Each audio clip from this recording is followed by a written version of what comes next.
आज आपको मैं कुछ 7 रीजंस बताता हूँ फॉर ब्लोटिंग। ब्लोटिंग के 7 रीजंस बताऊंगा और उनके सॉल्यूशंस हम क्या उनको सॉल्व कैसे कर सकते हैं। ब्लोटिंग ऐसी चीज़ है जो हमारे डेली काम को बहुत ही हैम्पर करता है। जब हम सोने जाते हैं रात में तब हमारी स्लीप को बहुत हैम्पर करता है। ओवरऑल हमारी एक्टिविटीज़ को सबसे ज़्यादा हैम्पर करता है। मुझे लगता है कि हमारे गट की सबसे मोस्ट कॉमन प्रॉब्लम है। तो इसके मैं आपको 7 रीजंस बताता हूँ। जो सबसे कॉमन रीज़न है ओवर ईटिंग। हम क्या करते हैं कि हम बहुत जल्दी जल्दी खाते हैं और जब हम खाना खाते हैं तो हमारा जो स्टमक है ना वो फैलता है। अब स्टमक की वॉल में स्ट्रेच रिफ्लेक्स होते हैं, स्ट्रेच सेंसर्स होते हैं। वो ये सिग्नल भेजते हैं हमारे दिमाग को, सैटिस्फैक्टरी सेंटर को, कि अब खाना इनफ आ चुका है और हंगर सेंटर को बंद कर दिया जाए, स्लो कर दिया जाए। बट इसमें कम से कम 20 से 25 मिनट लग जाते हैं। और अगर आपने जल्दी जल्दी खाना खा रहे हैं तो 20 से 25 मिनट जब तक सिग्नल जाएगा आपके ब्रेन को तो आप बहुत ज्यादा कंज्यूम कर लेंगे। इसीलिए आपकी जो भी हंगर है, जितना आपको लग रहा है कि आप इतना खाना खाएंगे, उसको स्ट्रेच करके खाएं, धीरे धीरे खाएं। तो जब 70-80% तक आप पहुंचेंगे 20-25 मिनट में, उसके बाद आप देखेंगे कि अगर आपने ओवरऑल हंगर का 70 से 80% भी खाया है लेकिन आपकी सैटिस्फैक्टरी आ जाएगी, राइट। तो प्रॉब्लम यही होती है कि 20 से 25 मिनट लगते हैं दिमाग को सिग्नल जाने में फ्रॉम योर स्टमक, राइट। और हम जल्दी जल्दी खा लेते हैं और हम इतना फास्ट खाते हैं कि 20-25 मिनट में तो हम जितनी भूख होती है उसका डबल अमाउंट भी खा सकते हैं। तो सबसे बड़ा रीजन यह है कि हम ओवर ईटिंग करते हैं। ओवर ईटिंग के साथ साथ एक चीज और करते हैं, हम बार बार मील्स खाते हैं। हम बीच में गट को टाइम ही नहीं देते हैं, स्टमक को टाइम ही नहीं देते हैं टू डाइजेस्ट फूड। तो ये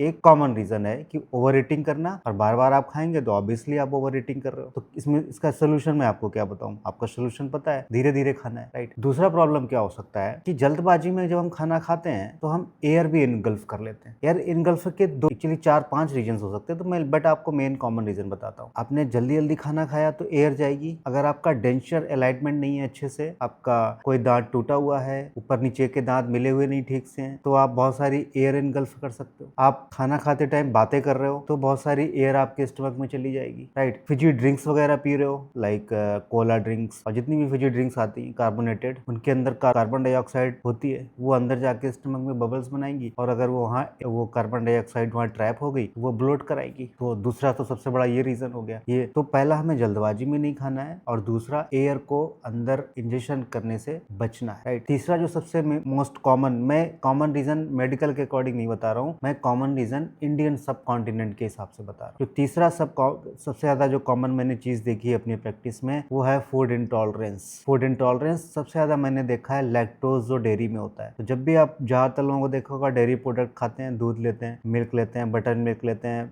बटर लेते हैं, तो उनका ब्लोट होने लगता है, वो बिकॉज ऑफ लैक्टोज इंटॉलरेंस। दूसरा जो सबसे कॉमन फूड इंटॉलरेंस है वो है फ्रक्टोज, जो चीनी में होता है, जो फ्रूट्स में होता है, फ्रूट जूसेस में होता है, कोल्ड ड्रिंक्स में होता है। तो फ्रक्टोज की वजह से बहुत सारे लोग, करीब इंडिया में एक डाटा मैंने पढ़ा था कहीं कि 35-36% लोग फ्रक्टोज इंटॉलरेंट है, और मोर देन 55% लोग, 56% आई थिंक, वो लैक्टोज इंटॉलरेंट है। और सबसे ज्यादा लैक्टोज इंटॉलरेंट आपको साउथ इंडिया या सेंट्रल इंडिया में मिलेंगे। नॉर्थ इंडिया में लैक्टोज इंटॉलरेंट है लोग, बट उनका प्रॉब्लम उतना ज्यादा नहीं है। लाइक एक आदमी 3 में से आपको एक मिल जाएगा नॉर्थ इंडिया में, क्योंकि हम हिस्ट्री में भी, हम हमारी डाइट में हमेशा से मिल्क प्रोडक्ट रहे हैं, तो हमें उतना इंटॉलरेंस नहीं है। तो नॉर्थ इंडियंस थोड़ा अच्छे से डाइजेस्ट कर लेते हैं, but still 1/3 are having lactose intolerance, right. अगला जो सबसे कॉमन रीजन है कि हम बहुत ज्यादा इनसॉल्युबल फाइबर खा लेते हैं। तो जनरली इनसॉल्युबल फाइबर कहाँ से आता है? जनरली सबसे ज्यादा आता है बीन्स में और लेग्यूम्स में। तो आप लोगों ने, कई लोगों को सुना होगा कि अरहर की दाल या तूर की दाल खाने के बाद, राजमा खाने के बाद उनको बहुत सारी गैसेस बनती हैं। अब ज्यादातर लोगों का जो डाइजेस्टिव सिस्टम है वो इतना स्ट्रांग नहीं है, और हमारी नेचुरली बॉडी भी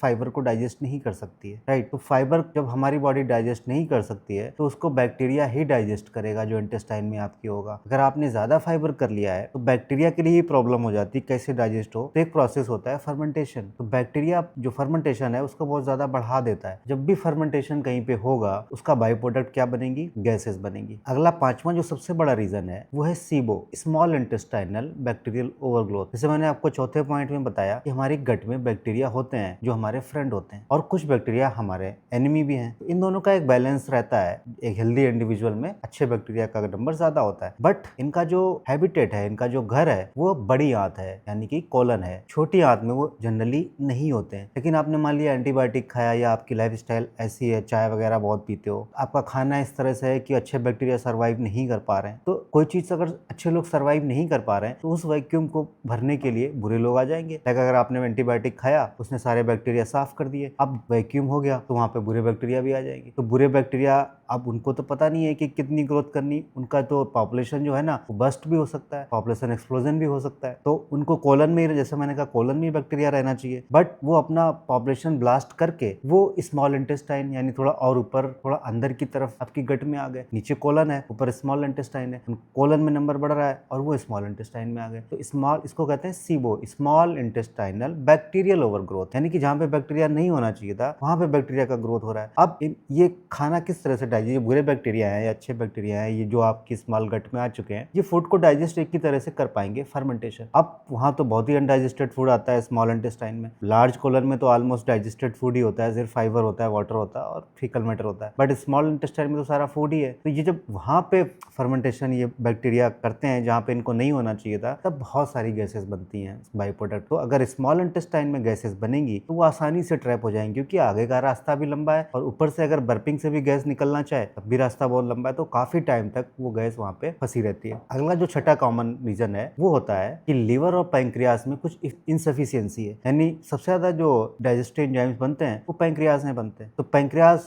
बहुत ज्यादा एंजाइम्स का प्रोडक्शन नहीं कर पा रहा है ड्यू टू एनी प्रॉब्लम, और लीवर बाइल का प्रोडक्शन नहीं कर पा रहा है ठीक से, या बाइल जो निकल के गॉल ब्लैडर में जाएगा, तो एक्चुअली में गॉल ब्लैडर में जो बाइल होता है वो लीवर ही बनाता है। वो बाइल एक तरह का डिटर्जेंट या सोप की तरह काम करता है। उसका काम है फैट को डिसॉल्व करना वाटर में, बॉडी के अंदर। जब तक फैट डिसॉल्व, तो फैट डाइजेशन का पहला स्टेप है कि फैट को पानी में डिसॉल्व होना चाहिए। वो कौन कराएगा? डिटर्जेंट। वो डिटर्जेंट को हम क्या कहते हैं? बाइल या पित्त। बनता कहाँ है? लीवर में। स्टोर कहाँ होता है? गॉल ब्लैडर में। फिर जब हम फैटी मील खाते हैं तो गॉल ब्लैडर से वो बाइल या डिटर्जेंट आता है स्मॉल गट में, और वहां पे उसको सेपोनिफिकेशन कहते हैं। तो जब तक ये प्रोसेस नहीं होगा, जो फैट के डाइजेस्टिव एंजाइम्स हैं वो उस पर काम ही नहीं करेंगे, तो फैट तो डाइजेस्ट ही नहीं होगा। अगर लीवर में कुछ प्रॉब्लम है या गॉल ब्लैडर में स्टोन है या जो पूरा बाइल का फ्लो है वो रास्ता ही बाइल के गाढ़ा हो गया, थिक हो गया, उसकी विस्कोसिटी बढ़ गई, उसकी वजह से वो जाम हो चुका है, उतना अच्छा ट्रैफिक नहीं है उसके अंदर। आपने फैटी मील खाया और बाइल प्रॉपर नहीं आ पाया या बिल्कुल ही नहीं आया, तो फैट तो डिसॉल्व ही नहीं हुआ आपके इंटेस्टाइनल वाटर में या गट के वाटर में, उस पर एंजाइम काम कैसे करेंगे? तो फैट जब डाइजेस्ट नहीं होगा, अगेन फिर खाना वो जो है ना वो स्लो जाएगा और आपको ब्लोटेड फील होगा। जब भी खाना स्लो